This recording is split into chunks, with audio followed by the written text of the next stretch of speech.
ఇంకోటండి, ఆ cinema release అయిన తర్వాత మిమ్మల్ని చూడటానికి లేడీస్ చాలా భయపడేవాళ్ళని విన్నాం, నిజమేనా? గురుగారు అది పెద్ద ఒక ఒక ఒక ఒక చిన్న జోక్ చెప్తాను మీకు. హ్మ్. ప్రతిఘటన సినిమా అయిపోయిందండి, రిలీజ్ అయింది. అదంతా 100 డేస్ 200 డేస్ 500 అదంతా అయిపోయిందండి. ఓకే. నన్ను ఒక రోజు నేను RFC షూటింగ్ చేస్తున్నాను సార్, ఏదో ఒక సినిమా తెలీదు. Okay. Police brothers peoples encounter ఏదో చేస్తున్నాను సార్. లేదు సార్, ఏదో ఏదో ఒక సినిమా చేస్తున్నాను. చేసేప్పుడు రామోజీరావు తెలిసిపోయి చరణ్ రాజు గారు ఇక్కడ షూటింగ్ చేస్తున్నారండి. తర్వాత నన్ను ఒక సెకండ్ రమ్మని చెప్పండి, ఆయన బ్రేక్ టైంలో ఉన్నారండి. ఓకే.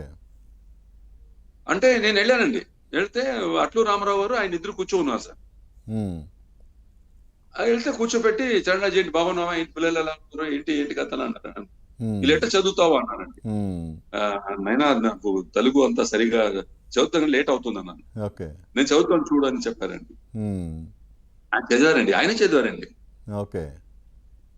వైజాగ్ నుంచి పోలీస్ దీని నుంచి ఒక లెటర్ వచ్చింది సార్. పోలీస్ అంటే లేడీస్ ఉండి ఓకే. కాటేజెస్ ఉంటాయి సార్ వాళ్ళది. హ్మ్. పోలీస్ ఏరియా నుంచి ఓకే. ఒక 20-30 లేడీస్లు లెటర్ రాశారండి రామోజీరావు గారికి. హ్మ్.